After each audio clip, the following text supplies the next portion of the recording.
শাইনেসটা কাজ করে জামাত ইসলামের মধ্যে ৭১ সালে তাদের ভূমিকার কারণে তারা যথেষ্ট শাইনেস ফিল করতেছে, এটা তো আছেই। আর হীনমন্যতাও জামাত ইসলাম ভোগে, কারণ তারা সবসময়ই স্রোতের বিপরীতে ছিল। পাকিস্তান সৃষ্টির সময় তারা পাকিস্তান সৃষ্টির বিরুদ্ধে ছিল, তারা সাই ফিল করে ৭১ সালের যুদ্ধ তারা বাঙালি জনগণের বিরুদ্ধে ছিল, তারা সাই ফিল করে ৮৬ সালের নির্বাচনে সারা জাতি বর্জন করেছে, তারা আওয়ামী লীগের সাথে অনুসরণ করেছে, তারা সাই ফিল করে ৯৬ নির্বাচনের আগে দিয়ে আপনার আওয়ামী লীগের সাথে হাতে হাত মিলিয়ে বিএনপির বিরুদ্ধে লড়াই করেছে। এইসব ব্যাপার নিয়ে তারা সাই ফিল করে। বিএনপির মধ্যে সাই ফিল করার কোনো প্রশ্নই আসে না। এই কারণে বিএনপি কোনো গুপ্ত সুপ্ত কোনো রাজনৈতিক দল নয়। বিএনপি যা বলে তাই করে, এবং বিএনপি মাথা উঁচু করে ১৭ বছর স্বৈরাচারের বিরুদ্ধে চোখে চোখ রেখে লড়াই করেছে। এক মুহূর্তের জন্য, ১ ঘন্টার জন্য, ১ সেকেন্ডের জন্য বিরোধী দেয় নেই। সুতরাং বিএনপি কোনো সাইনেসের কোনো বিষয় না। আর আমাদের বিজ্ঞ আমাদের আইনজীবী জনাব শিশিরমণি সাহেব যেটা বলছেন পঞ্চম সংশোধনী বিষয়টা, পঞ্চম সংশোধনী বিষয়টা ছিল মূল সিনেমা হলের মালিকানা নিয়ে একটা মামলা।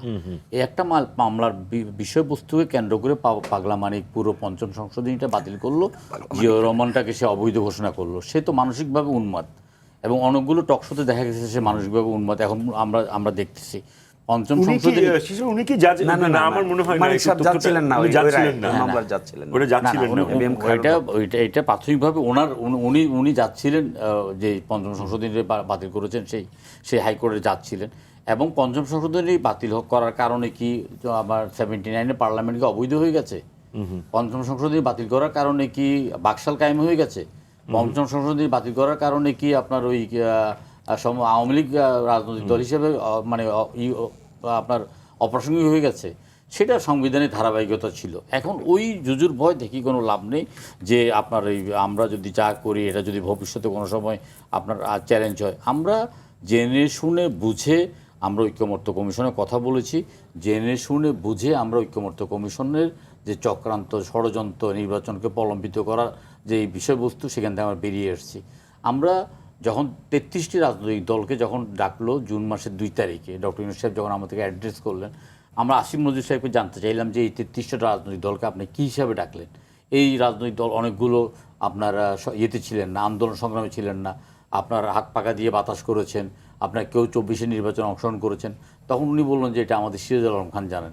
আমি বললাম যে আপনাদের সিরাজুল আলম খানকে, আমাদের সিরাজুল আলম খান হলো ২৪৩ ভোট পেয়েছেন আপনার আদিলুর রহমান শুভ্র। ওনারা আপনার অনেক অপ্রাসঙ্গিক রাজনৈতিক দল থেকে আপনার প্রাসঙ্গিক করে সেখানে এনেছেন।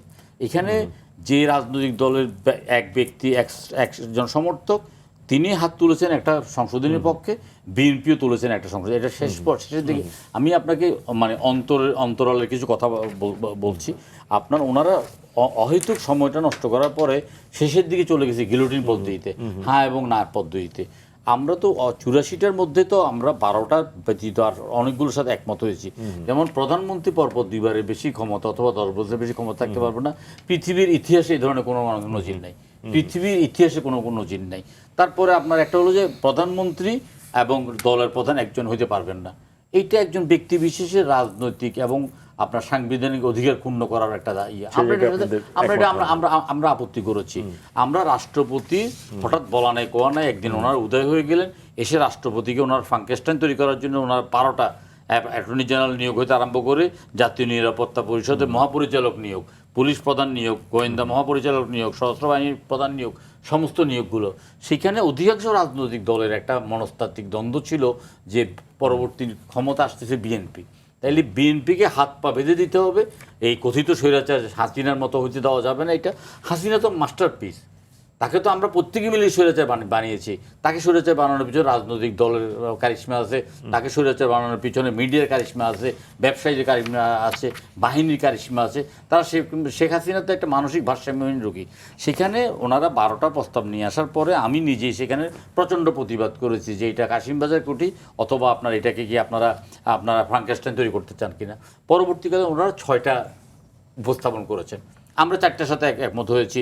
আপনার এখানে জাতীয় মানবাধিকার কমিশনের চেয়ারম্যান পদে নিয়োগ, তথ্য কমিশনের চেয়ারম্যান পদে নিয়োগ, প্রেস কাউন্সিলের চেয়ারম্যান পদে নিয়োগ, আইন কমিশনের চেয়ারম্যান পদে নিয়োগ, আমরা চারটাতে রাজি হয়েছি। ওনারা বাড়তি যেটা করেছেন বাংলাদেশ ব্যাংকের গভর্নর এবং এনার্জি রেগুলেটরি কমিশনের চেয়ারম্যান, না বিশ্ববিদ্যালয় মঞ্জুরি কমিশন ওনারা সেখানে আনেন নাই, সেখানে এনেছেন এনার্জি রেগুলেটরি কমিটি আর বাংলাদেশ ব্যাংকের বিয়েটা। আমরা এটার সাথে আমরা একমত হইনি। এইভাবে আমরা যেগুলোর সাথে একমত হয়েছি আমরা এগুলো বাস্তবায়ন করবো। আমরা আরেকটা কথা বলি, যে 12 জনের মধ্যে তো আমরা 4টা রাজনৈতিক দলের প্রতিনিধি রেখেছি। আমরা 4টা রাজনৈতিক দলের প্রতিনিধি রেখেছি আর 2টি রাজনৈতিক দলের প্রতিনিধি আসে নাই। তাহলে মেজরিটি রাজনৈতিক দলের প্রতিনিধি আমাদের আছে। সেখানে আপনার ইয়ে আছে,